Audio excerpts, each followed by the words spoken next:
tutueita Kebona Zambe Etunti Mokini Matuna Kangai Wapi Zambe na yo Zambe na ngai Afati na kemo Okumama yawe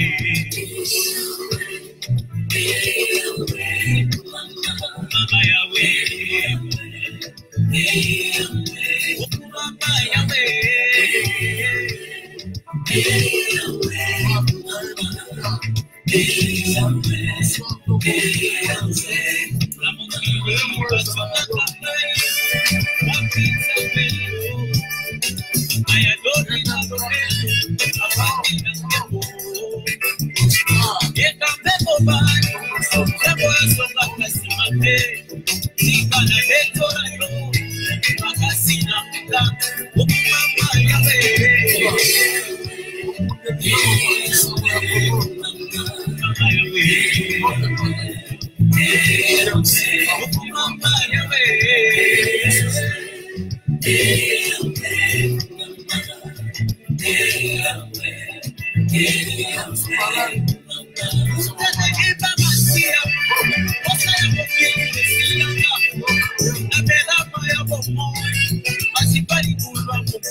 Voilà. Lelo na sepela kinacha nzembo comme générique. Nzembo ya malamu mingi, ya lokumu mingi pona nzambe. Nzembo epesa elikia na kati pe balobela mwa muke pona Congo. Oyebi ba Congolais tozali bandimi ba Kristo mingi mingi. Atako pe tozali na ba ndeko na biso ba musulman. Na ebisi bango assalamu alaikum. Tozali biso sokoche elikia ke mboka Congo nzamba kosunga pe azali déjà kosunga. Alors lelo na ye na titre moko la visite de Mike Pompeo au Congo sera-t-il un tournant? Ndeli kam na ina lobela boyebi ke mokonzi ya mboka pendant visite na ye na Londres epai wapi akende kokutana na bakonzi ya mboka mosusu ya Afrika babengisaki bango na Royaume-Uni akutanaki na communauté congolaise pe annonçaki visite ya Mike Pompeo na Congo. Et Mike Pompeo, pour rappel, azali, secrétaire d'État américain, donc azali ministre des Affaires étrangères. Dans le baron Balaming na mission, c'est un grand portefeuille na États-Unis. Nazana un ami moko asala akuna aisa lobby. Donc ce que ça kuna na kati ozomona ba délégation eyaka ko uta bipai na bipai ozomona sécurité za la kuna okokanisa ke c'est un petit état donc parce que portefeuille wana na gouvernement des États-Unis il y a un portefeuille très très important, ils allaient costaud pour États-Unis. Bango, ministre de la Affaires étrangères, a une importance mingi, compte tenu à influence aux États-Unis à travers le monde. Il faut dire jusqu'à aujourd'hui, on est la plus grande puissance dans le monde. Donc, visite à Pompeo au Congo, ça n'arrive pas tous les jours. Visite à Souka. Il y a le secrétaire d'État américain, il y a John Kerry, il y a le secrétaire d'État américain, Tango, il y a Barack Obama, il y a le président du Congo, Boyebiye, Ndekonabiso Barack Obama, Tatana et moi, na Afrika, na Mboka Kenya, na province ya Kisumu. Alors, Sikoyo, Kabila Azal sous-présidenté, et kozala mbala ya liboso mokonzi ya mboka Félix Antoine Tshisekedi ayamba autorité à niveau wana kouta États-Unis. Mbala liboso. Vous allez mbala liboso. C'est vrai que Assa Yamba, ministre des Affaires étrangères et à France, mais quand nous parlons des États-Unis, France est en Moussika. Il faut tout le monde ezali. Vous allez mbala liboso. Ayamba, ministre, ça sera donc la plus haute autorité américaine, Félix Antoine Tshisekedi Ayamba, depuis a commis mokonzi ya Congo. La plus haute autorité, c'est-à-dire dans l'habitat de Kolo ya vice-président, dans l'habitat de Kolo ya président des États-Unis. Non, na bateau yo, président Félix Tshisekedi Ayambi, aux États-Unis, on a le plus haut, na bango nyonso. To yebi ke bakuta na les États-Unis, ba solo laka, et sikoyo, azali koya na Congo. Alors, ba source proche ya présidence, na presse na Congo, azali kolobela na semaine oyo, toko banda wa lobi ya na février. Donc, on parle entre les 6 et les 7. Les 6, les 7, mais je comprends que les 6 et Gozala, date peut-être à Zolongwa, mais tout récemment, tout le monde est en Angleterre. Donc, il est en Europe. Donc, ce cas du avion, 7 heures de temps après, à Komina, Congo, Mboka, Nabiso, Nzamba, Pesa, Bakoko, Nabiso comme héritage. Alors, mais avant visite wana, na lingi tozonga mukesima, lobby président de la République ayambaki ba diplomate accrédité, il y a ba pays étranger accrédité na Kinshasa, a présenté ki bango baveux. Basalaki donc échange ya baveux.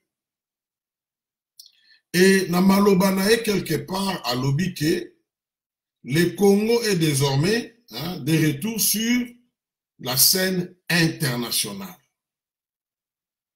Likambouana, batu nyonso bazali ko reconnaître, banaliste nyonso de tout bord, bazali ko reconnaître que M. Félix Antoine Tshisekedi a zongisi Congo sur la scène internationale. Il n'y a pas de doute. Même ceux qui n'ont pas de domaine moussoussou, il reste beaucoup à faire. Il n'y a pas de domaine moussoussou, il faut qu'on ait la franc, Makamousou et Bongwanina noté, mais on lui reconnaît, à sa ouverture à l'espace politique, deux, à zone si Congo sur la scène internationale, tout le monde est en haut, à les États-Unis, il y a eu des gens qui ont tenté de minimiser cela, mais quand un président africain a les États-Unis, Bayambi est un secrétaire d'État, c'est déjà quelque chose de grand. Alpha Condé a qui dernièrement aux États-Unis, Bayamba qui est un secrétaire d'État américain. C'est vrai que Bakoui peut yambaye na Donald Trump, mais nanu abayambi na Donald Trump te, mais Donald Trump a assez yamba bango ensemble dans la chef d'État pour un dîner aux États-Unis. À Koutanaka, na conseiller en matière de sécurité, il y a Donald Trump, Batou Azali, qui M. John Bolton, à Koutanaka, na numéro 1, il y a CIA, CIA, donc service, il y a intelligence, il y a américain, ou bien service secret, patron d'ango, à Koutanaka, na homme d'affaires, il y a Minene, les États-Unis, na coupé cet exemple, de mémoire, na ko Bill Gates, na ko Warren Buffett, tant que j'ai du mal toujours à prononcer ça. Et moi, ceux qui ont ceux qui quand il y a agriculteur, c'était une très grande rencontre, mais les gars qui ont un peu inaperçu, n'a mis sur un bateau. Alors, fermier, à Koutanaki, na bango. Bon, si quoi, on les aligne à liboso. Mais, tout le monde peut comprendre. Et l'eau connu, ni ponde, comment on a tourné dans l'émission, les gars qui, azali pena voya ko sala nini Pompeo. hein, parce que visite les a pas mbatté. Tout le monde qui tant Hillary Clinton a yaka na Congo, tout le monde qui nani John Kerry, bah tu as génération nanga baebi James Baker, tant Mobutu ayaki. Donc arrivé à Batouana, ils aura toujours quelque chose de grand. Hein, bah yaka pas mbatté. Alors nameki kozonga sima muke omoni mindele so ba osala makambu bazara na ba qualité na ba faiblesse na bango ba qualité na bango mingi ya onde peza ba faiblesse na bango ou bien kocha mo vice versa ba faiblesse na bango onde peza ba qualité bazara ba prisonnier à plan so nga ça likambo faut pas ça la plan.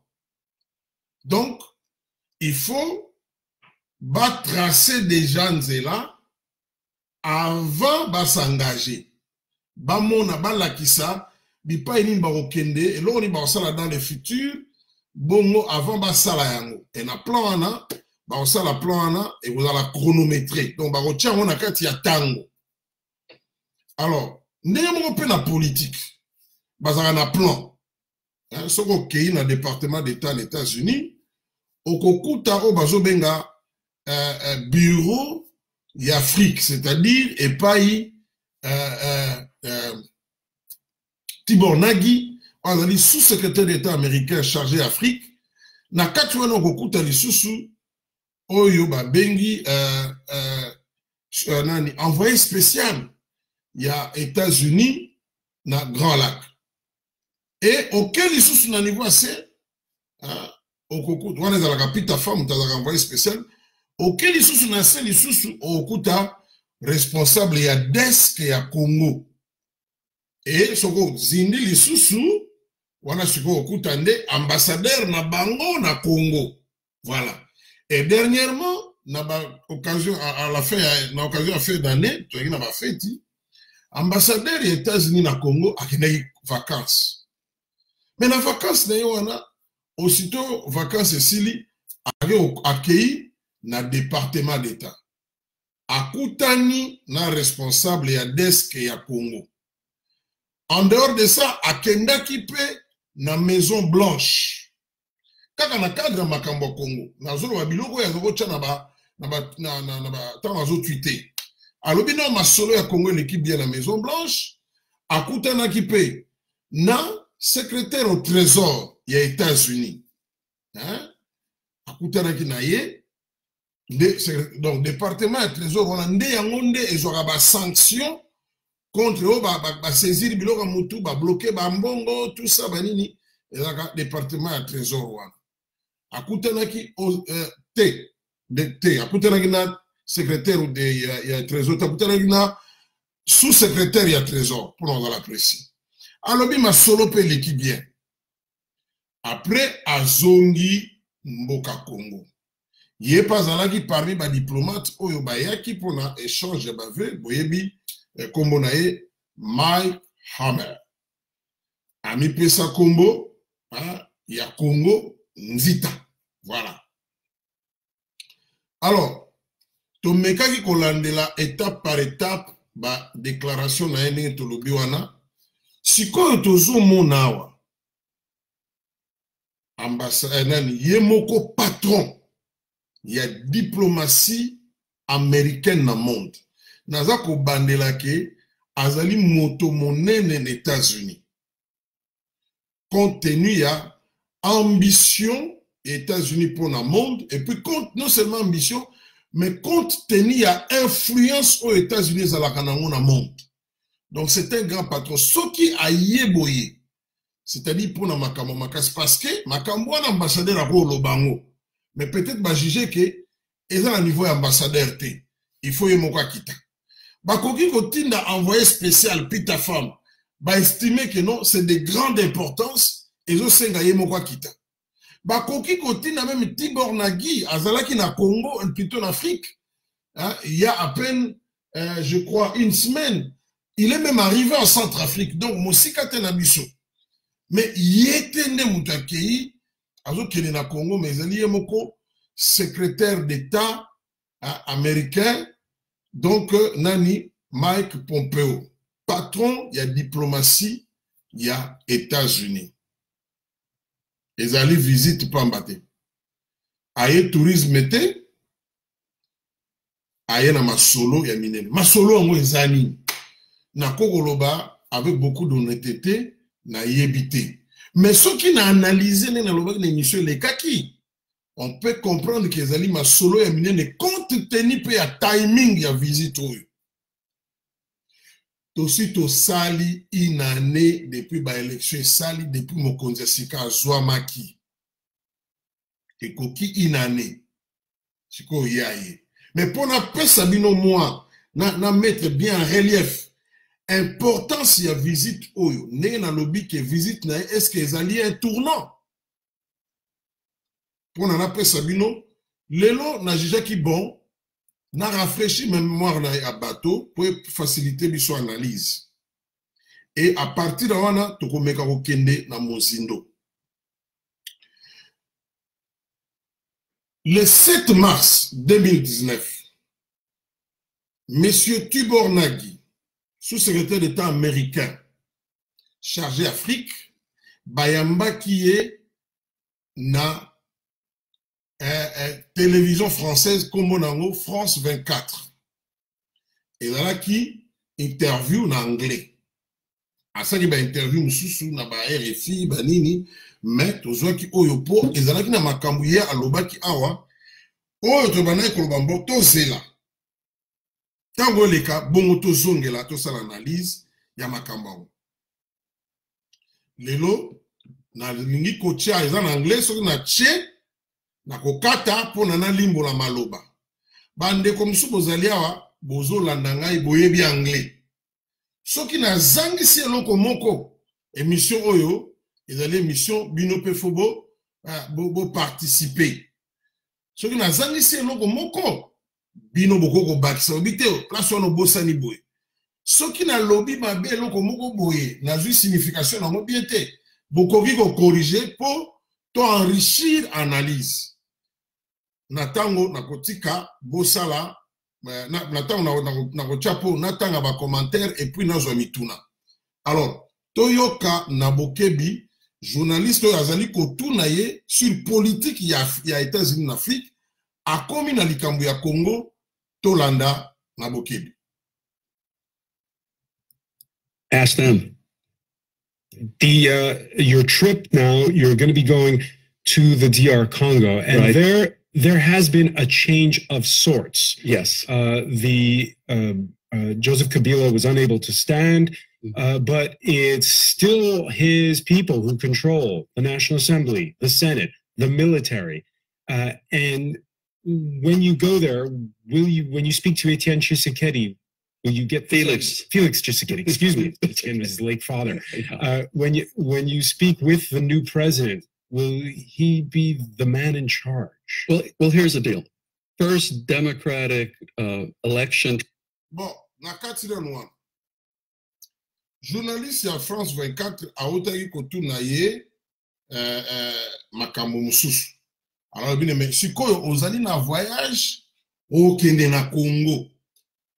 Tango okende na Congo okokutana na président asali erreur lapsus alobi Etienne Tshisekedi ya lobi te Félix Tshisekedi alobi bon ozokende okutana na ye azali élu mais Joseph Kabila mokonzi ya kala azali nanu in charge donc azali nanu na bokonzi azali nanu na contrôle alobi azali na majorité na Assemblée nationale na Sénat azali na influence toujours na kati ya armée alobi siko tango yozo kino kutana na Félix okosola nini est-ce que Félix azali na pouvoir est-ce que azali na contrôle ya institution is in charge siko ya alobi yoka na ebisa likambo alors tola transfer of power in any Central African country. So I think that was very significant. Main goal, Kabila goes away, met. Felix Tshisekedi, brand new president, starting out, vestiges of the old system still around him. As you say, Kabila's vestiges. Well, here's the deal, though. Kabila's party in the National Assembly is a coalition. Pardon, boyo ke loko mokwa. Ye alobi na eke oui, tozali na président Tshisekedi, alobi boy. Transfert pacifique ya pouvoir et salami kuna en Afrique. Ezali kambu munene. Alobi tozali na président ya Sika, brand new president, oya bandi bokonzi na esikoyo, abike azali nanu entouré na ba vestige ya système ya kala. Na tche loko moko na mir na mekai kolana na traduire yango. Alors, soki tolobi to analyser makambu ya zoloba, boyoka bien. Alobi les vestiges. Vestiges ezali nini? Vestiges ezali ba débris yeloko moko o eza détruit bandaka. Na ko illustrer yango boye. Ou bien ba reste, ba reliquat, ba trace yeloko moko boye oyo esi ou bien esi ebunga. Bola nanga malamu. Na ko pesa illustration. Bozo mona toyokaka ke Titanic ezindaka na mai mukolo ezalaki launch bien mukolo ba inauguraki yango ba ekei na mai ba muye yango ekei tutani na iceberg glace ya munene ela ko tutana wana Titanic esombra ekota na mai je crois depuis 1912 si je me trompe pas ezalaka masuwa ya monene jamais construit depuis l'histoire navale na monde. Bato bakotaka ebele na Titanic. Ekenda, ti lelo ndenge nazo solo na bino, ti lelo. Bato bakenda koluka, ba vestige na yango, c'est-à-dire, na tchape na lingala, netolo baka ba karakas na yango. Hein? Ba Caracas na yango moni soki mutu ke tutani na Congo, hein, et l'équipe okomona ba papo basalaka bambabula bakomi koya kolanda Caracas bazo kata ndeloko, c'est-à-dire ndeloko bazo benga vestige tant ba ke oyo bazinda mbuboye babimisi boye parti ya Titanic oyo babimisi boye, donc ça ne fonctionne plus. Ndeloko ba benga vestige. Alors, yazo qualifié majorité à Kabila na parlement, na sénat, na influence na ye o na armée, o na assemblée provinciale, hein, nazo ko exagérer peu mais na lobi ke batanga ki sénat na assemblée nationale na armée. Azo qualifié que babiloko wana ezali ba vestige. C'est-à-dire, ezali ba reste ya eloko moko esi e panzana e kufa. C'est très important. C'est un diplomate de carrière motoyo. Azalaka ambassadeur na ba Côte d'Ivoire, plutôt na Cameroun, azalaka diplomate na Zambie, azalaka diplomate en Éthiopie, azalaki déjà asa longo na diplomatie, azalaki recteur d'une université. Baye kozongi saye, il fallait pita femme dans la secrétaire d'État, mais pita femme a une expérience dans la diplomatie, surtout en Afrique. C'était beaucoup plus un chercheur pour azalaki na think tank et en même temps lobby bazo bengango Atlantic Council. Alors, hier azalaki, il y avait un groupe qui proposait pita femme, il y avait un autre qui proposait Tibor Nagi. D'ailleurs, le groupe qui proposait Pita Femme, c'était le groupe le plus proche de Moïse Katumbi.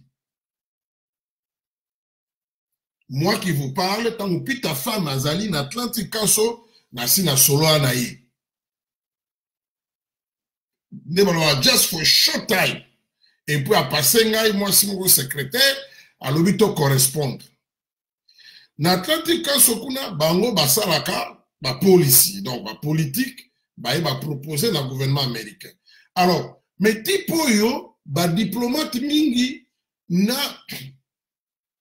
lobbyiste mingi, non. Nandenge makambo ezali en Afrique, n'enjeu en Afrique.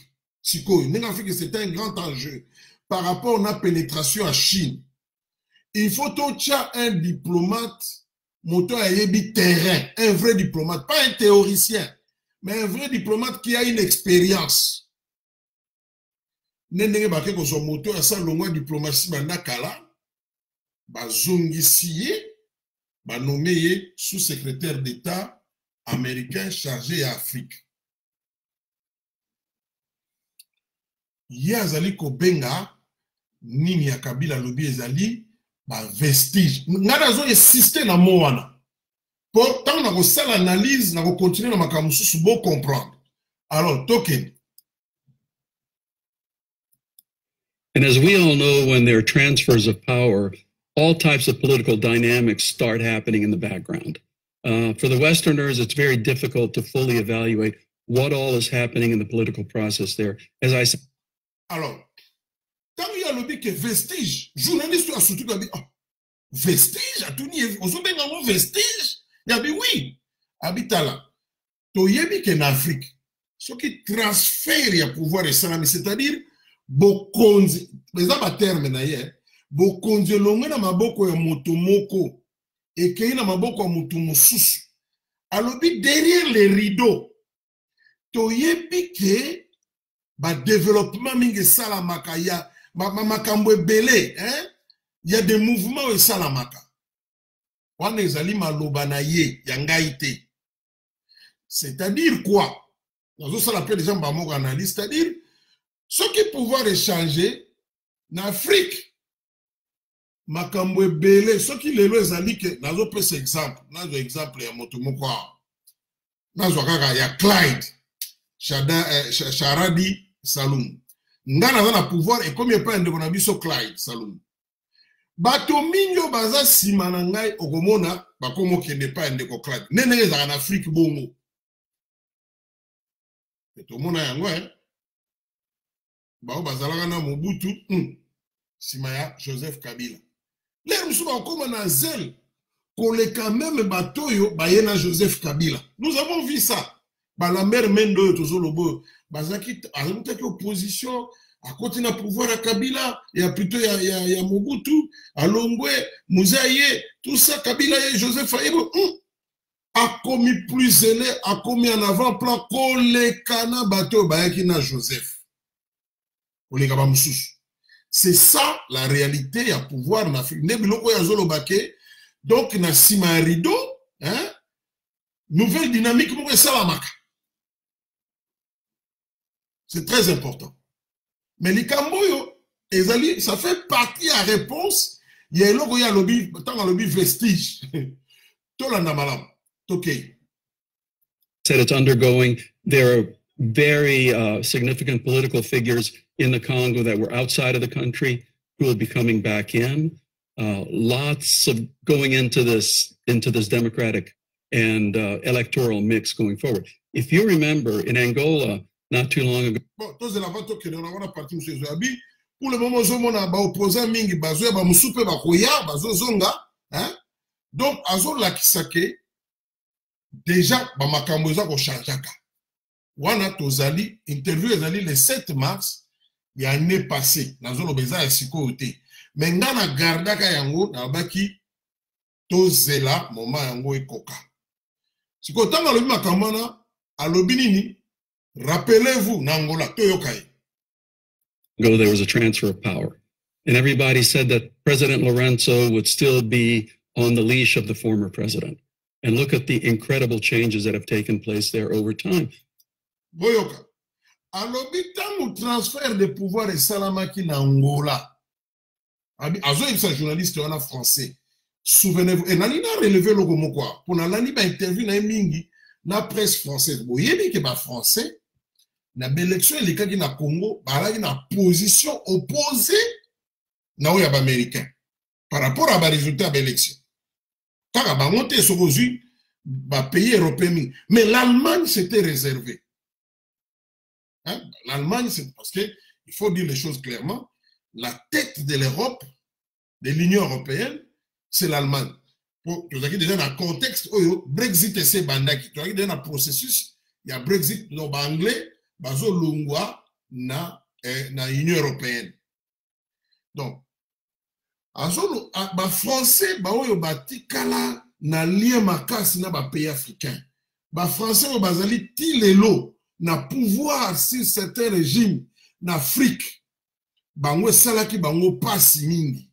Que likambo ya Congo na loba on a banalise ebele. Résultat e bima ezalaki te oyo bango baligaki. Parce que pas ya mindele. Ezali kambu ya démocratie te. Ezali likambu ke utilisons les élections ou le coup d'état ou le soulèvement populaire pour tout tia moto oyo azo correspondre na politique na cause la claire na ba intérêt na biso moto oyo ko préserver ba intérêt na biso na mboka. Na ko pesa un exemple lokola na Cameroun. Président Cameroun aza mobange. Il y a des fois même il oublie que aza président pour moto makendaka ke Suisse au kopema ce médico pendant 6 mois. Hein? Mais comme le monsieur et son entourage, bazali ko préserver l'intérêt français. Azawana. La Cameroun depuis Paul Biya, attends la moroté, même pas 20% d'élections crédibles, ça l'a maté. Mais le col les types jouent leur jeu, les jeux des Français, Motoana Zaliwan. Alors, même dans l'élection au Congo, ne nous voilons pas la face. L'enjeu dans le niveau de Mindele, ce n'était pas un processus électoral transparent. L'enjeu dans le niveau de Bango Yalagike, est-ce que Moto Yakoya, parce que le Congo est un grand morceau, surtout dans le contexte de Lilo, est-ce que Moto Yakoya wana kozala moto na biso n'est pas américain, bakabwana kina ba lié na bango ba français balamingi ezalaka ba kotiki la ba français bango ba travailler ensemble ba poni moto mais mbalo ba habiter biso moko to cha makolo na kati. Alors si ko y a za koloba donc ce qu'on a dit ba interview ba journaliste français au probablement le ba France 24 ba RFI budget nango e wutaka na l'état français, c'est-à-dire ba koki kobimate na libanda ya d'intérêt français. Pour nous la clair, c'est un instrument, il y a politique étrangère, il y a propagande na bango à l'étranger. France 24 RFI Bilowana. Alors, tant que journaliste na mituna, quelque part il traduit les sentiments, il y a gouvernement français. Donc azana potawana, c'est quoi azotuna bateau yo bazoki si bango. Alors, Yesikoyo azali ko répondre ye. Alobi tangu Lorenzo akota ki nangola transfert à pouvoir et salamaki. Terme azako utiliser abi bato bazalaki kolobake azane kaka marionnette, c'est-à-dire que ye terme azako utiliser abi azana singa na kingo ne bachaka mbwa. En fait, c'est ça le terme, hein, lich. Donc singo bachaka mbwa na kingo. Yo muto simbi singawana, yo ndozo déterminer quelque part ba mouvement ya mbwana azana ba limite. Alinga ki ndo so mutu, mais o simbi singa asuki. Moi so mutu ezate, oto benga mbwa kopal. Alors les gens disaient ça de Lorenzo. Mais alobi botala lelo les changements incroyables au salami na mboka wana. Et n'a profité. Tant bozo yokake bakangi mwana ya Eduardo ya mobali, demi-frère ou bien frère pour l'Afrique, demi-frère à Zalagate, frère ya Isabelle dos Santos. Tant bozo yokake ye Isabelle dos Santos ye na mobali na ye ndeko na biso syndicat dokolo bakoyi ko tia makolo na ngola te. So bache makolo bakokanga bango boyoki ba fuite eko de ute ko bimana consortium ba journaliste ba salaki ba détailler ba réseau financier ya il y a syndicat, il y a moi c'est syndicat Dokolo, na syndicat Dokolo Yemoko. Moi j'ai un ami wana, azaki na mboko. Mais avant ya na mboko a utege Angola. Azaki ko sala dans une grande dans une multinationale na Angola. Ne nazolo babo asa zongi Angola ya à peine donc voilà, c'est-à-dire zongi ki Angola dans le mois de décembre. Non, novembre, dans le mois de novembre.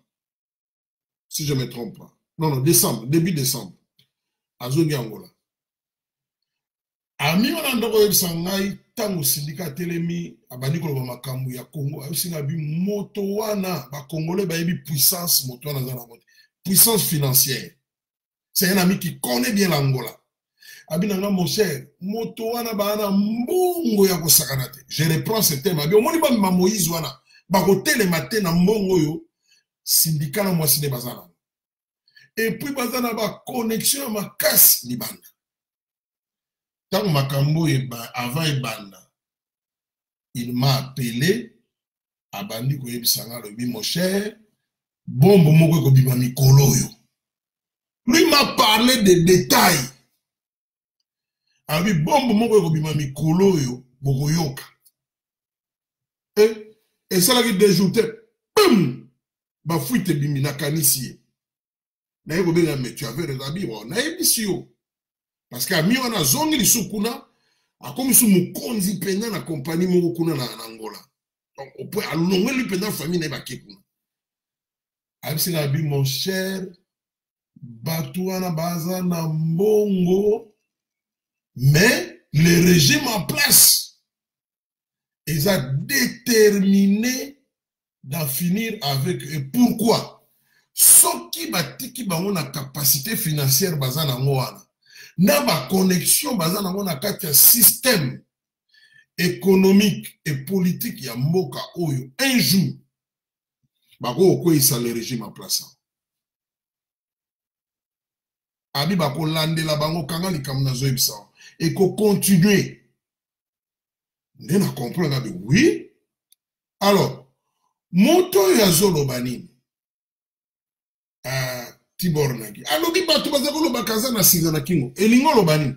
Baeba ki force. Et même ngai. Nazako loba ngwa.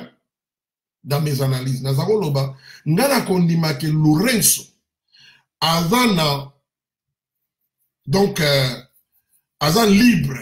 Des mouvements par rapport. Il y a Empire. Il y a Badou Santos. Mukoloye. A qu'on nommé chef d'état-major. Moussoussou. Nabi qui parle l'ongoli gouverneur ya banque. Donc j'avais des éléments. Nabi qui pas changer patron. Il y a pareil, il y a renseignement. Et surtout mingi. Ceux qui a eu direction, mingi, ceux qui a eu direction à MPLA. Parce que MPLA, c'est ça l'État en Angola. Batou ba yebi Angola yebi que État en Angola ils alinde MPLA. Yango nozomona Nani Eduardo Avalungwa azwaka ba précaution ya kosakanate. Et beaucoup d'analystes estiment que Kabila s'était inspiré de lui. A changé bateau, a confirmé bateau mususu, a salamakambu que 5 ans après son départ, bako ko la mokonzi ya police te, bako ko changer chef d'état-major te, bako ko bouger gouverneur ya banque te. Yemoko pour na kokangama solo amiche atikali patron ya MPLA, le parti au pouvoir. Et ça lokola ba ANC. Et alors ba PPRD na ba FCCT. Faut oublier ça. Ça n'a rien à voir. Na ANC soko perd le pouvoir au sein de l'ANC. Yeba ko perd la présidence ya mboka. ANC zala capable ba memani comité baké ba yebisi tabombeki économie Afrique d'ici déjà en bonne santé ba yebisi yo folongo tabombeki lobi nango pas à ça le discours à longwe donc ça va partir moko ça ma casse alors compte tenu ba élément wana Banaliste mingi bazalaki komona te ndenge nini Lorenzo akoki pena komema changement. Bolimisi mingi na bandeko Europe, nayebi ke tango bolali, mais bandeko baza na Amérique du Nord, bandeko baza na Asie Pacifique, bozozo ata ya kolandanga, bandeko Europe bakolanda na tongo.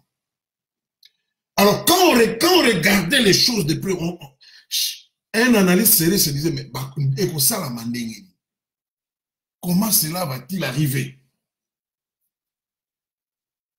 Si il y a un exemple, il y a un français. Et ce qu'on a l'image, donc, au moins, on a sûr, ce qu'il y a faire douter, à ça, c'est comme moi sourire. Mais les lobotala, et à l'époque, les Rwanda, le syndicat de Kolo, traqué, on peut comme un niveau, document au point que, motos ont géré biloko na bango mingi ami bomi ba fait ba to éviter faut enquêter ça là faut pas dire des choses ba kuti akufi na Portugal les lois de ba Portugal et baluki contre ba syndicat de Portugal ya zoloba mais les Rwanda na mois de mars azoloba botala lelo na Angola Lorenzo makamunini asali, c'est-à-dire Azon Noba Peke, na Congo, ça sera la même chose. Donc, avec la différence que, na Congo, les partis, où ils ont la majorité, enfin, la plateforme, ils ont dit FCC, dont Félix Tshisekedi ne fait pas partie. Mais, bah, kouteli na coalition, au babeng FCC cash. Et ce qui totali, bateau bazalina Kabila, exactement, bâtiment baza attaché na parti par idéologie. Le rôle ba ANC, le rôle ba MPLA. On est dans la partie dans l'histoire et bunda. Donc, c'est dire que non, les partis décident. C'est pas le cas na bateau bazana Kabila. Bon, bana Kabila, c'est un mariage d'intérêt. Na analyste américain Mikomi Balo. Azoloba, bon, tu sais que na réussir, mais à l'objet que ça sera quasi impossible Kabila à garder intact unité, il y a plateforme na parlement. Il y a un FCC binoké. Bazou Kaba comme ça FCC parti. Na ideni, il y a Koluka. Pour consolider unitaire. On a fait signer déjà des documents, on a fait des cérémonies. Et comme le secte, il a une seule peur. Ayebi ke Batouana, Bazana été par idéologie. S'il en a une, Ayebi ke Bazana est par intérêt. Déjà, mon bout, Balagi n'a été par idéologie. Mon bout a régné 32 ans. C'est-à-dire qu'il a forgé quelque part en grande partie la classe politique de l'époque. Mais Maréchal Moko et Loko Sala n'est pas signé.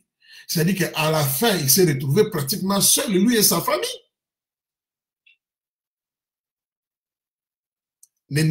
Congo. Alors, Moto Azoloba, Botala. Azoloba ni, Tozonga Puna. So I would say, let's give it a chance. Let's look back a year and a half from now and see what's happened between now and then. The United States seems to be helping Destiny along to faites partie de la libre alors vite on peut sa chance total dans une année plus ou moins dans une année et demie total ni ne collègue na ba interview mususu na interview mususu aloba dans une année. Alors tango tozoyoka makambo oyo visite ya nani na cheki élément pour comprendre okomona ke batu oyo les Américains bazo kene na makambu na malembe bazali na chrono na bango souvent ils correspondre na chrono na biso te po na ngana yo biso ba congolais tolingi lelo ne to solo la boy to ka likambo kabila esili na batu na ye surtout que l'air mo bazo narguer batu ils ont encore les kilos de narguer de provoquer les Congolais par leurs déclarations. Mais entre-temps, tous les gens nini bakochamo mangubu me mke moni bazoni mwasi. Na makamso mona ba bloquer mke ti ko mona bazoni mwasi. Makambo nazo bisabino. Kabila est bien. Président Félix Tshisekedi, je suis sûr il est pas bien. Mais batu na bango bamususu na baza au courant pour politique ezage ya kobatama. Ezali je ya kobatama. Omoni lobi ya likambu ya Shadar. Wana nito benga ba classique du régime, to moni ka ba boyoki likambu ya oyo azo kolobo yo nani. Parce que to bosana te, moto azalaki na ane. Balancer attaque na secrétaire général IDPS, il n'est pas répondre.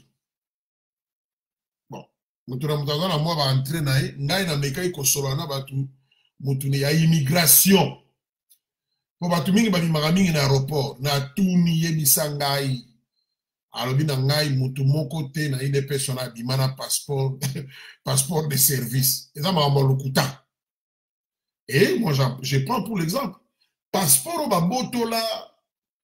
babotola ka taba botoli Jacques Chabani azako bimana passeport ya congolais moko babotoli na passeport wana na oyaye et qui passeport ordinaire et les quatre dans les réseaux sociaux et garçon babotola qui passeport wana pour votre petite histoire nayebi très bien hein garçon Jacques Mazao me met la passeport nayebi très bien je peux même ajouter bon ratiki kaka. Alors, aux passeport wana, les ali passeport ordinaire pour l'air babotoli wana, babotoli Jacquemin aye, oyo koza passeport ya Kabund, passeport ordinaire. Aux passeport ya président Félix Tshisekedi, l'air en opposition, passeport ordinaire.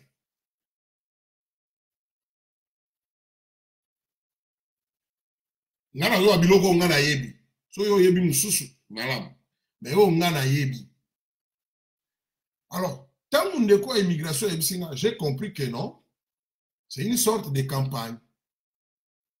Bon, c'est vrai qu'il y a des accointances c'est cause là pour ce moment que nous solo na Ibiza so yo so ali ba faciliter ma musu oui pour ba tubazo passeport mais que bazo ki ba passeport de service sur base ya belément ngana zo pesa oyo sur base ya makambo ngana yebi et même réponse au bazon tse babimbo yo bimbisa kasi pesa ba copier un passeport de service au pesa ba cadre IDPS je peux parier à opesa monter pour exater mais excusez ma facilité bango ba bazanga ba passeport oui ça c'est vrai.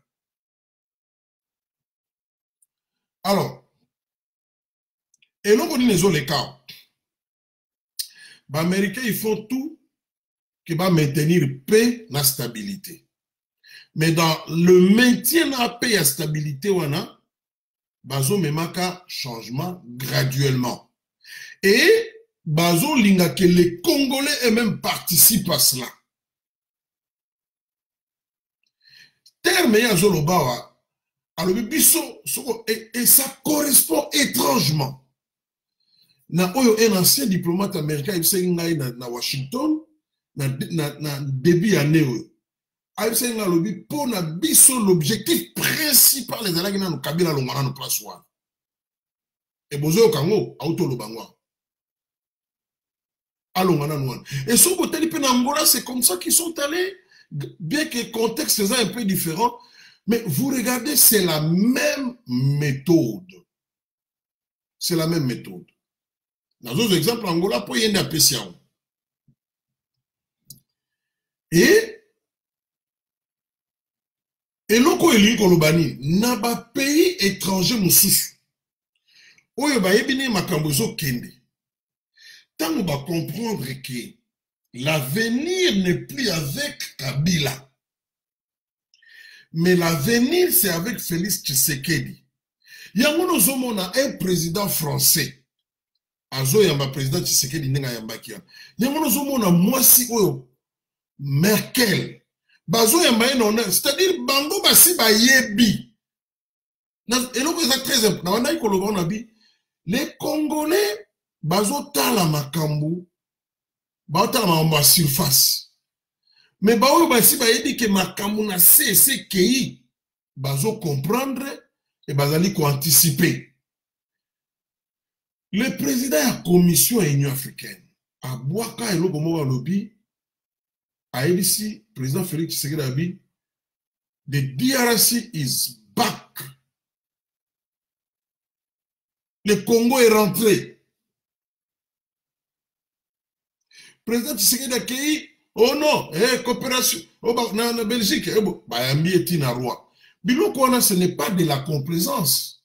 Parce que les accueils, ça coûte quelque chose dans le budget. Si toi, tu ne représentes rien, pas qu'on mobilise les moyens, on a été pour Bayambayo. C'est des pays où on ne joue pas avec l'argent du contribuable. Bango na kuku bayebi.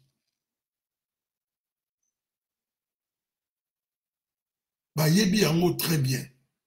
Bazana ba service, bazana ba diplomate na baza sur place.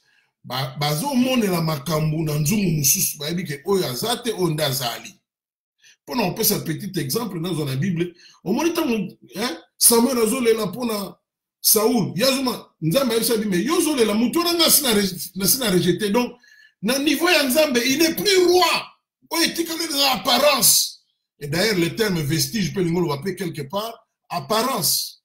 Il y a eloko moko eza souté. Donc Samuel Azan a retard. Mais arrête de perdre ton temps de pleurer devant moi. Le type n'a mis sous la sous roité. Azo Baksabi, j'ai déjà cité un autre. Donc Ali Kolokuna, roi Zaki Moussous.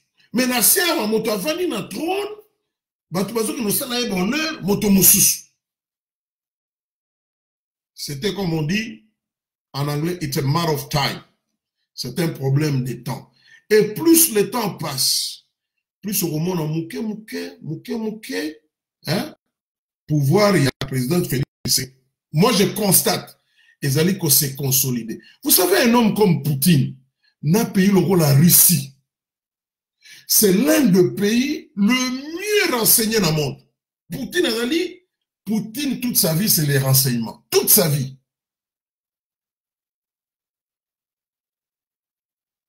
Dans le but, Poutine, toute sa vie, c'est les renseignements. Je ne peux pas vous dire comment Poutine a tenu à ce que Akutana, président Félix Tshisekedi, face à face, à huis clos. Parce que tant que la Russie, le président africain, on a sauté le président Poutine face à face, un entretien face à face. On a sauté. Là qui trio volé. Et parmi Bango, un jeune président, jeune pour certains par rapport à d'autres présidents en âge, et jeune même au pouvoir. Poutine a tenu une liste et a président Foubakuta Anaï.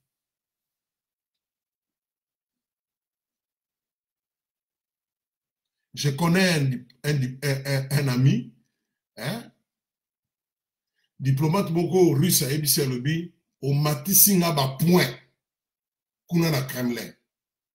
Parce que cet ami-là, va participer qui dans le lobbying quelque part au début. Il y a Robana ko kansa ba file pour nako que non va rapprocher. Je vous dis des choses vraies. Et le diplomate russe là a tenu à remercier cet ami-là, a dit au Matissinga parce qu'on a noté que Ngaï n'a contribué.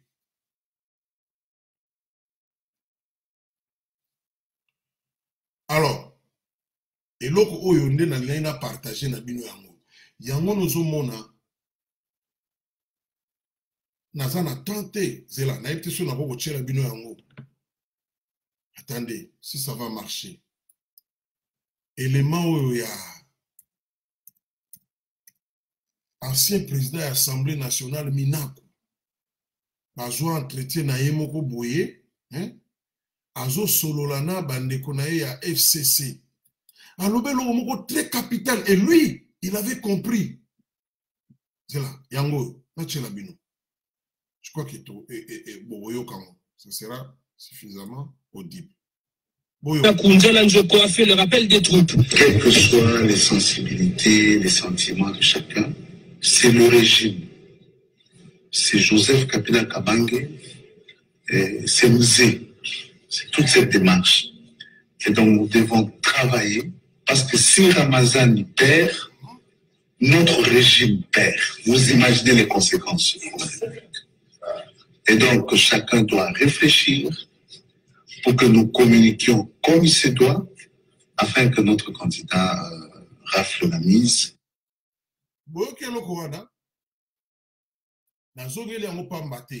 Il y a des gens, au moment où Minaku Azalaki, président de l'Assemblée nationale. Non seulement ça, Minaku Azalaki na leadership, il y a association, il y a des parlementaires francophones dans le monde. À un moment donné, les Français, comment qui kosolana Minaku pour que Azala successeur. Bonjour, ce qui Chadar a gagné, c'est notre régime qui est en jeu. Bonjour, on a maloba moto. Nana zolo bakaka sur base ya biloko yo bango balobi. Nali koloba biloko to ngana yebi. Po koloba ate wana to eza na preuve te. Na zolo bakaka koyo.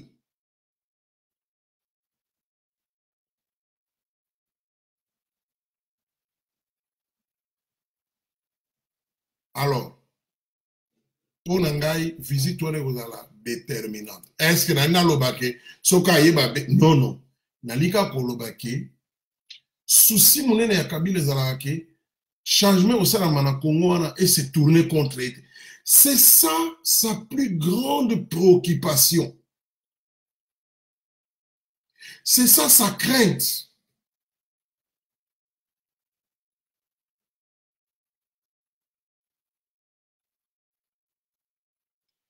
Et pour ça, il est prêt à sacrifier même Batounaï. Naliko Zosko Mituna, dans ma commentaire, Naliko Avana Zohana, na Robaksali Kambouke. Président Félix Tshisekedi, aussitôt élu, aussitôt ils se trouvé dans le groupe Yabato Bazali Kokamba à Union africaine. Kabila Azalaki adjoint, vice-président, ya Mugabe. Tant Mugabe aza président de l'Union africaine. Kabila kenda na Zimbabwe. À part Zimbabwe, kenda na pays muso africain, azo sala lobbying po bacha ye président de l'Union africaine. Ba bloqué et Simbate. Ça, c'était avant les élections. Alors, Nazo va commentaire, Namituna.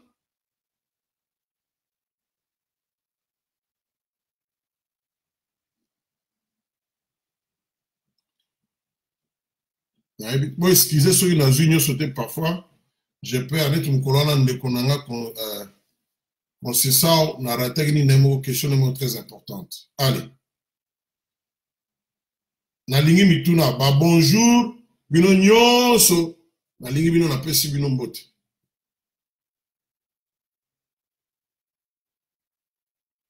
Phoenix Salomon Kamamabi, chez nous, bonjour chez vous, chez nous il est presque 0h. Oui, chez moi il est 11h33 maintenant. Allez, tout ça pendant la journée. Justin Yaou Mambote na bino nyonso esengo ya kozala na kati na bino. Merci mingi. Nazo zela mituna. Merci Motonankolo. ça c'est Timo Provision, na sepeli lelo na Zuyo live, na sepeli, merci pour na, info trop profond, merci Ming. Mais na lingi mingi mituna, en tout cas, je ne veux plus prolonger, ça sent déjà que ça c'est Adrien Kalombabi, ça sent déjà que la Kabila est à la fin, ça sent déjà acquis. Anglo, on a Marcel Kongolabi, Anglo Nalali, Nazali, Kolandayo, Ezali, bien, merci. Bon, comme ça, on dit, le Rolanda Lobby, merci Mingina, effort, wana, Ndeko, Marcel. En direct de King, ça c'est Adrien Kalombo, je suis aussi. Ah, merci beaucoup. Mais Nazo Lukamituna, allez, Justin Yaouma Lobby, le cas de l'Angola est très différent avec les cas de notre pays, la RDC, car Lorenzo est un militaire, tandis que Ndeko Tshisekedi est un civil. Oui, tu as raison de relever cela.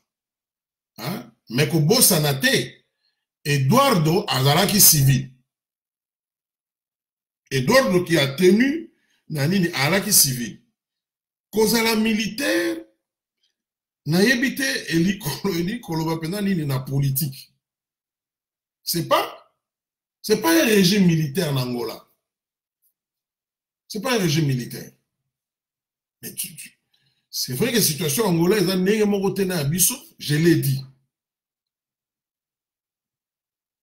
Mais Kobo Sanate, na Soudan, c'était un militaire. Kuna, c'est vrai, qu'il y a formé le soulèvement populaire.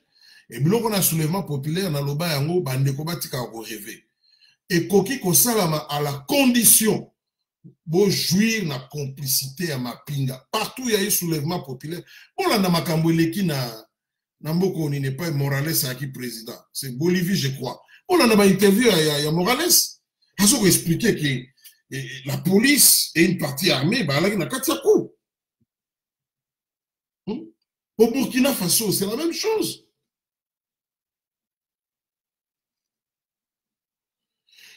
Marcel Komabi Félix n'est pas civil, n'est civil, il est le chef de l'État et chef des armées.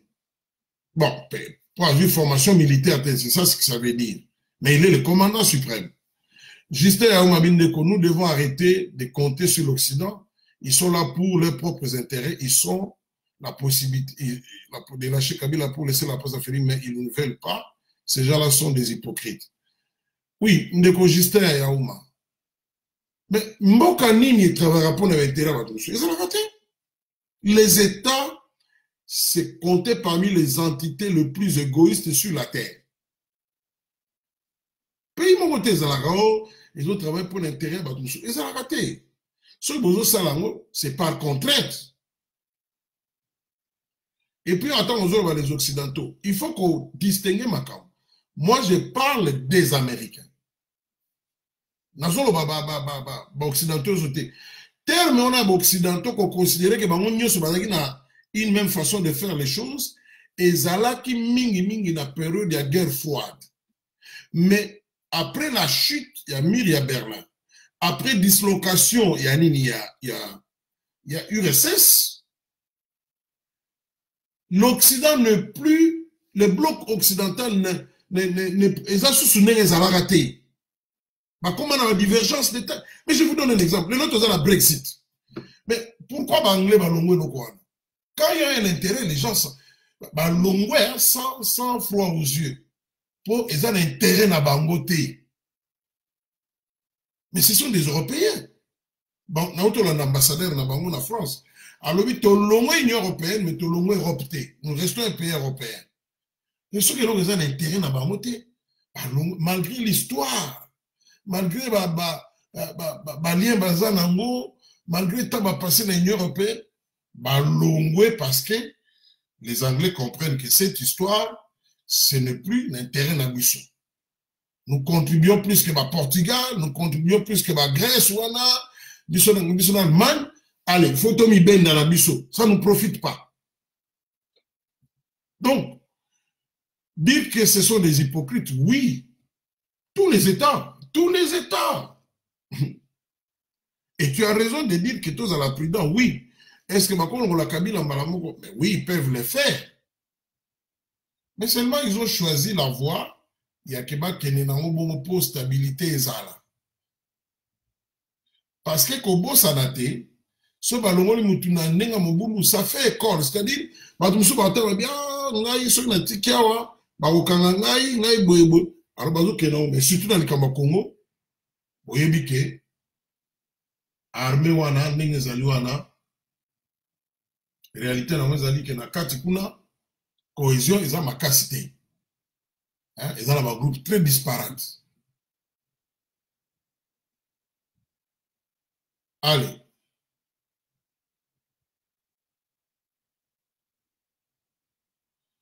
Justin Yahou m'a dit, si Kabila et ses acolytes deviennent en quelque sorte comme imaginaires, pourquoi autant d'autorité, l'arrogance sur le pouvoir en place? Bon. Ça dépend aux hommes et la. Peut-être toi tu vois mieux. Quand tu es de l'intérieur ici, aux gens Katia, aux hommes na makamu na ndenge motoza na kati. Mais ceux qui posent libanda, na ba milliers muso connecté, okomona makamu pe ndenge ezali ne mususu. Je n'ai pas dit que après l'autorité, mais moi je dis que bango américain va bien un vestige très important. Et à lobby que n'est pas en Angola, par exemple, on a que Eduardo Azalaki Nanou. Allez, Adrien Kalomba Lobini. À lobby, you must elevate the depth of your analysis. Il vient de dire si le pouvoir se consolide. Oh. Vous mélangez anglais et anglais, Adrien. Se consolide petit à petit. Listen to understand, not to respond. Donc, Yazolobake, ne quoi comprendre, c'est ce que je comprends, ce qu'il veut dire. Roger Tchabenga lobby, pourquoi le président Aza, oh my goodness. Ndekotika Obenga, Naza, oyebi ke Naza en direct, Obenga te pour yon posa branché, toko solo la cima. Alors oui, pourquoi le président Aza reluctant d'imprimer la rigueur au Congo? Non, je pense que bon ça sera so ça français en anglais pour bande rumsu na mubulu pour pas comprendre. Je ne pense pas que Azali ko résister pour à imprimer rigueur na Congo. Je pense que Azolanda va étape. Et il cherche à profiter de certaines opportunités. Parce que les choses doivent se faire de manière anénie. On peut imprimer rigueur dans le cadre de la loi. C'est vrai qu'il y a des ratés, ça il faut le dire. Il y a encore des choses où il y a salamité. Mais quand on vous dit que Motoloko la Yuma, Albert Yuma, Baboyi Abimamoka, et qu'Azali entendu par la justice, même mes frères rentrés il y a quelque temps, dans un passé récent, Nani a kokavi ko interroge Albert Yuma. Nani.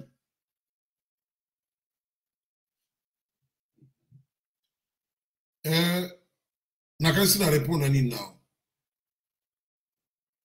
Bon, Ndeko Tony, Vangomba Zoba, na récapituler un peu s'il vous plaît. Nasina leki étape wana to comme une étape. Les sujets je l'ai mis. Autour d'un sujet nabi. La visite de Mike Pompeo au Congo sera-t-il un tournant? Et on a développé Bandeko Balandi. Alors, John Kantou ou Bianza, alors pourquoi actuellement la Kabylie est arrogante? Écoutez, les problèmes tous en ont été oyebi soki ngai na yo yebi soki yo John Olekinga makasi ata soki ngai na za arrogant yo ko banga te po yebi ke yo lekinga makasi. Mais soki yo yebi te ke o lekinga makasi ngai na za arrogant yo ko bangisa. Arrogance wana, ça c'est la communication pour la communication locale. Pour la relaxer que tozali nanu. Mais au fond, Le plus grand recul plutôt est Salama. C'est-à-dire que Kabila a modifié la constitution T pour abriguer un troisième mandat. Et puis, pour les naïe à l'écart T. Arrogance, c'est parler. Au contraire, que je vais déstabiliser le pays. C'est ma Simbiyouma. Mais au Yozo Lobango, au Soki Kokesho comme Yuma. Mais Yuma déjà va empêcher Yabima. Après quelques jours, Yomoko Lingo Bimape, allez, Babo Yuli Obima. Après, comment on a un complot, Balimba Botolanganda, pour moi, Sinangai. Est-ce que Tokolanda Maloba, ou bien tout à la paix, rapport de force réelle sur le terrain?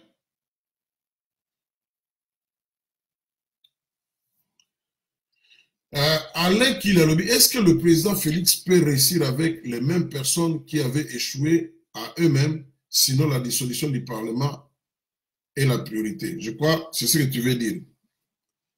Bon, analyse Nangé Zabou. Et puis, ce bolani na phrase na maloba ya moto Tibor Nagi.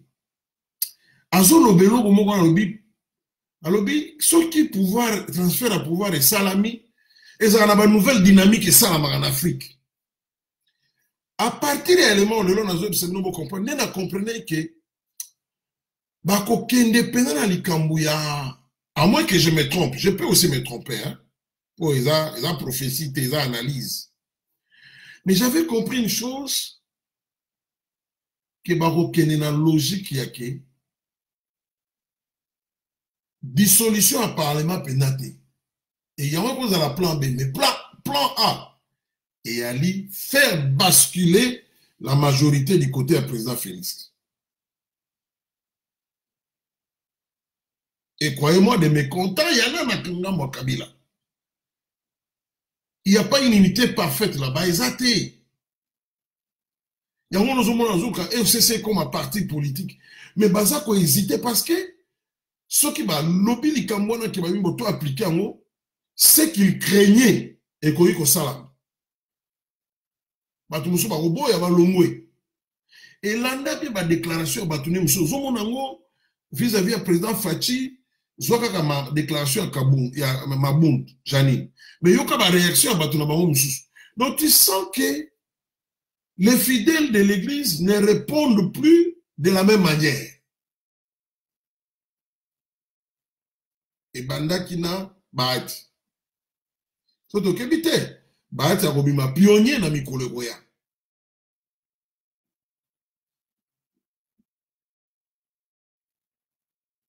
Ndeko Dodo Sokwe, Osokwe, a tenu à quel impact de l'arrivée des Pompeo Akim, ne makambu titre avant, ne makambu na uti kolobela. Donc, Sogo Lingonzoa, Mobimba Vanini, il faut ozonga na analyse, peut-être qu'au continent retard. Roger Kabenga, pourquoi Fachi ne ménage pas dans l'armée? On continue de tuer à l'Est et rien de sanctions, il y a une sorte de léthargie. Question très pertinente. En tout cas, il y a eu des nominations au sein de l'armée. Mais, le problème est il faut une réforme. Il faut une réforme dans l'armée. De fond en comble. Et il y a un programme, ce n'est pas un secret, Balobaki Ango, hein, et au Salama américain pour nous réformer l'armée. Chef d'état-major, général Mbala, Azali Lokola, numéro 1 armée, Azala qui moins gradé que général Numbi. Lélo, et s'est changé et Félix l'a changé. C'est vrai que fonctionne un chef d'état-major, président Koutaki et Nayango. Et c'est un peu la différence dans Angola. C'est-à-dire qu'on garde l'appareil, mais au sein de l'appareil, on essaie de changer des choses. Les calendriers n'est forcément pas le même. Même la vitesse des changements, mais j'insiste sur base à Maloba Moto, l'objectif est le même. Sanction. Je crois que c'est une question de temps.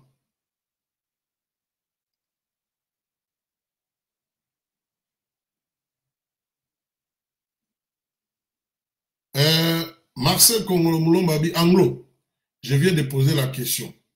Pour nous les Congolais, nous sommes dans l'éveil pour finalement les régimes de Kabila. Comment voyez-vous? Bon, Ngai makanisi na ngai Anglo. Depuis le 24, dans les lots, je crois que le mouvement écoté, le mingi ou écosenga, que influence ya Kabila Ekita. C'est-à-dire, balance ya pouvoir échanger. Et même au sein de la classe politique, je donne un exemple. Monaki, nani, M. Moïse Katumbi, a quelqu'un dans le département d'État, à côté de M. Tibor Nagui, à côté de Pita Femme.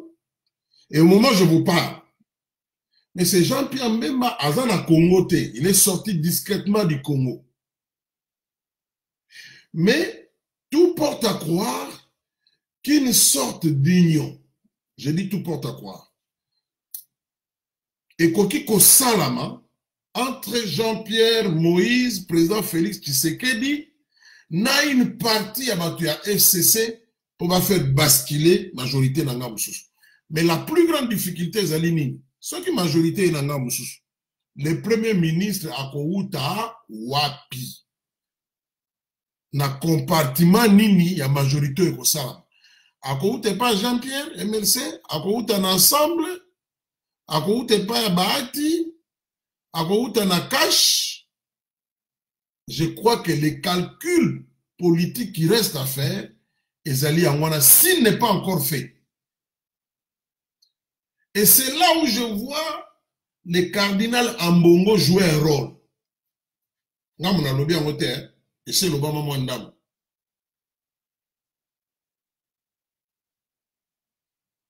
Mais je reprends encore politique et je n'ai pas à ma disposition toutes les informations.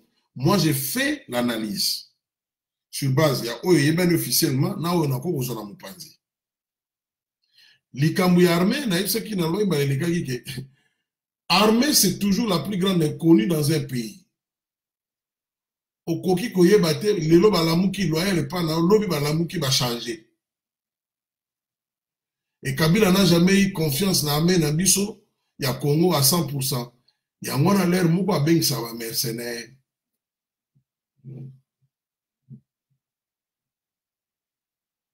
Marcel nakalisi na répondre na question nao.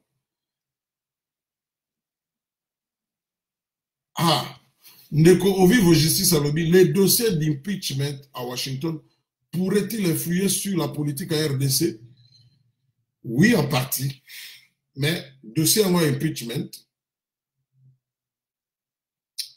il faut dire que c'est un peu difficile parce que c'est un moment politique. Batouba Simbi, Batouba Zana décision au quoi ça trempe. Et ça, Batouya parti naïe, bah républicain. Pour on est la majorité dans le Sénat. Et les gens qui ont parti naïe. Est-ce que ça trempe? Président du Sénat, États-Unis, à sa position, tango, chambre de représentants, donc Assemblée nationale, sous la conduite de Nancy Pelosi, besoin qui décision pour poursuivre le président américain.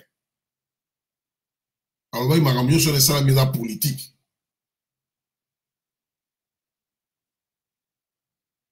Et puis, sur la décision, hein, il faut tenir compte de Basali. Donc, Basali, il faut la logique politique. Ce n'est pas justice que na Cour suprême. Non. Même s'ils associent, mais ils ont politique.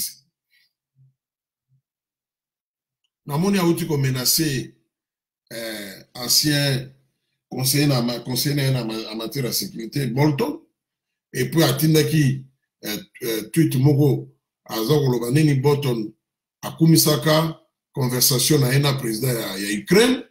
Donc toko kena na makambo na politique et plutôt bo sanate le président Trump, ce côté le résultat économique dans les États-Unis, et Zali Likolo, il faut l'admettre.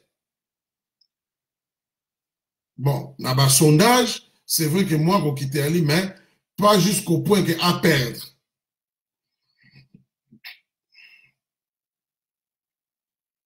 Dans limite, il faut changer ming, dans limite.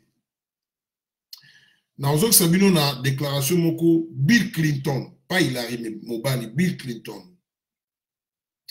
Tant que campagne est allée dans les États-Unis, l'élection présidentielle, Bill Clinton a le bas que quand il y a Kabila, bazali ko sala erreur, bazo quand ça qui Trump à l'équipe, kakale na sala émission na ngai. Balobi soki Trump à l'équipe,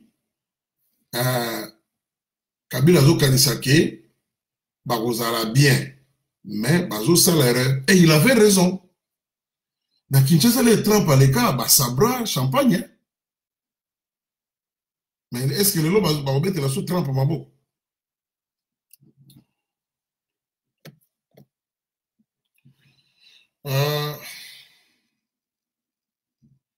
Justin Yaou m'a posé la question pourquoi le président Félix Tshisekedi était capable de prendre les choses en main une année est écoulée.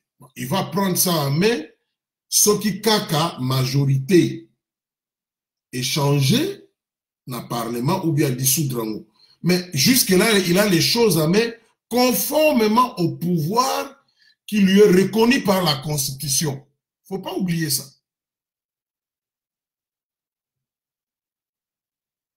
Mais les gens, quand ils parlent, souvent nous avons en tête les clichés. Il y en a Kabila qui n'a pas pouvoir, mais parce que Kabila avait la majorité au Parlement. Alors ça, la coalition, le mélange, va dégager majorité. Et même les locaux, Tibor Nagazo Baniabi, parti à Kabila, les alliés à coalition. C'est-à-dire, par rapport, peut perdre la majorité absolue. Pas la majorité relative. Bah, ça l'a des coalitions. Donc, il y a un moment qui faut que ça la FCC comme parti. Pourquoi? Pour ceux qui sont comme parti. La logique est parti. Ceux qui ont au long way dans parti, tu perds le mandat dans le Parlement. Bon, maintenant, tant que ça le en plein mandat c'est banda. Est-ce que la loi régissant les partis politiques qui sont représentés au Parlement et qu'on s'appliquait? That's the question mark. Mais souci n'a eu à garder unité. Ils ont pratiquement comme une église. Boya bo signé boye. Copie. Il y a ma lettre à démission batuba signa. So quand c'est mission. Bon bateau et baza koloba président loba yiki. Ba ministre musu bazo yebi sangai, ba ministre wa outé. Il y a FC7 qui va nous faire pression.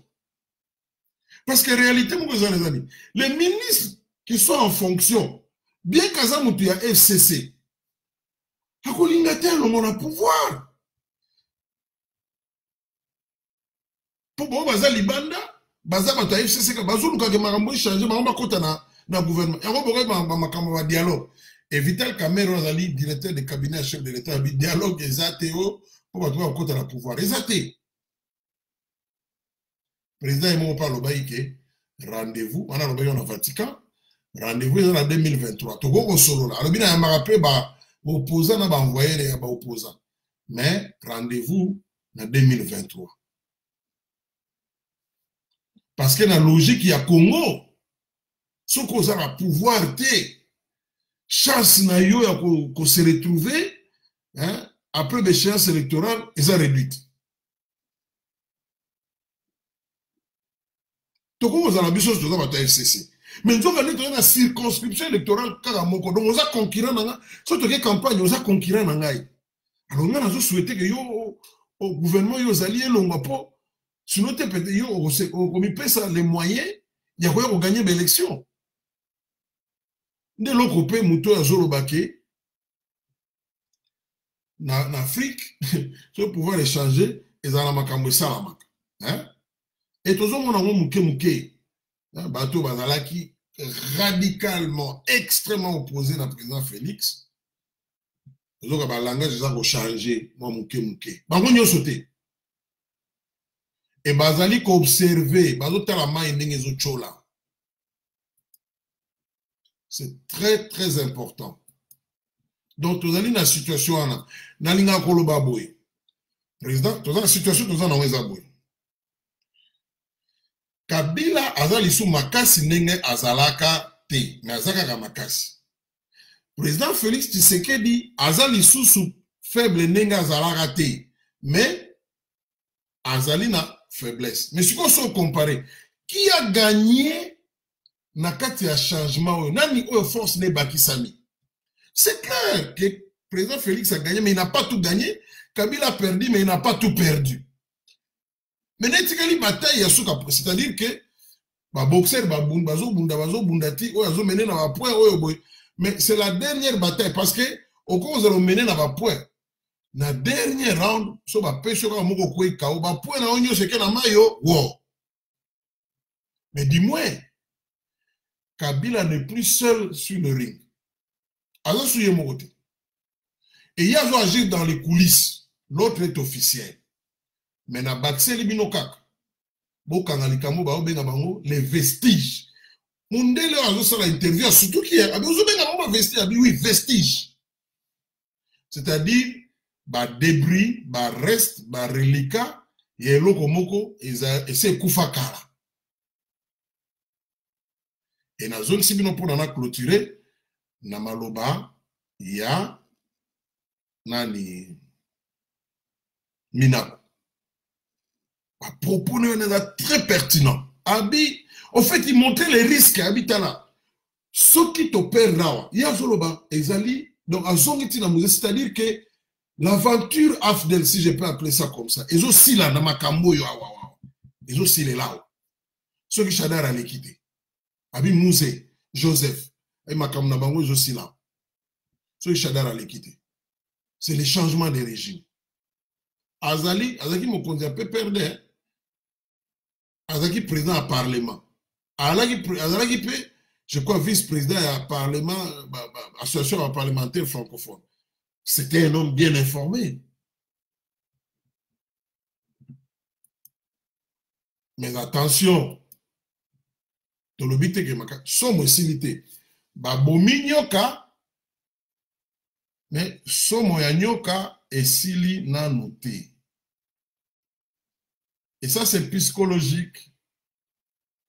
Okoki même kokima nyoka sa kufi oke na kosoka. Yako kosoka sa ote mais yona kokima na ke kosoka. Parce que Kabila a marqué les Congolais dans leur imaginaire, la violence naïe.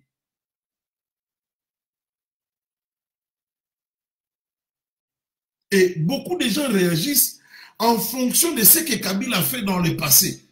Parce qu'on réagit sur que en fonction il y a que les lois azaka na venin, azaka non.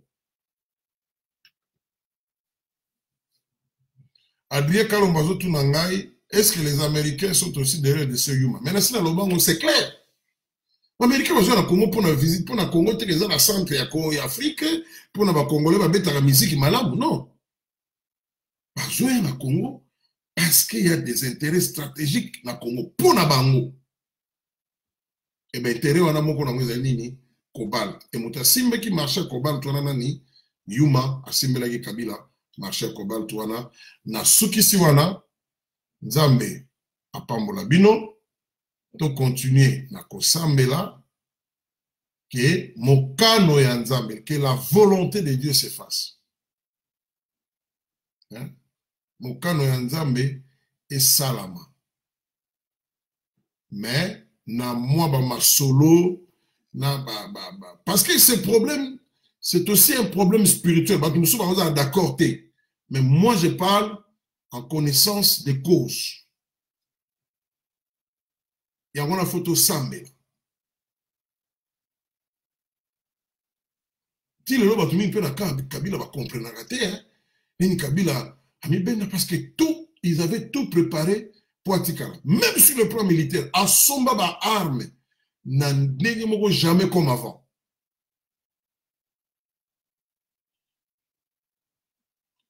Justin Yaouma a lobby, le président Félix a que 3 ans de quinquennat parce que le premier année et les dernières années ne comptent pas sur un mandat de 5 ans, soi-disant, il y a une pluie de promesses.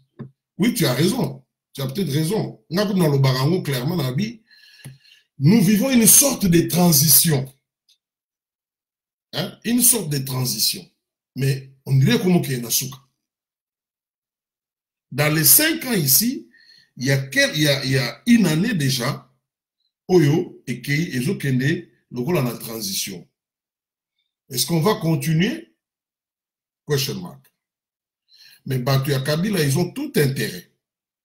Il y a Koluka, qui Bayo Kana, Nakan, il y a le président Félix Tshisekedi Bachaba qualité.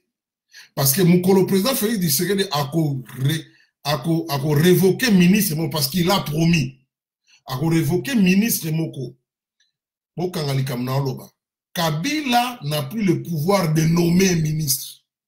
A besoin de sa ministre. Nathan, il y a transition, il y a 1+4. Et là, on a vu ce ministre Moko, Roger Nimi. Alors, contre Kabila, il était de MLC. Kabila a 5 ans de départ, et le type était parti. Nene Moko, Gonda, Azalaka Moto MLC, a contredit président et a parti naïe. Jean-Pierre Mbemba, bah 5 ans de départ et Antoine Ngonda. Antoine Ngonda avait quitté ministre avec son ministre des Affaires étrangères. Or, au Yéli Batouana FCC, aux autres bénémots à FCC, mais Mamsou Bazar a très là aux ministre. Azo l'ingate a peu de réponse, wana.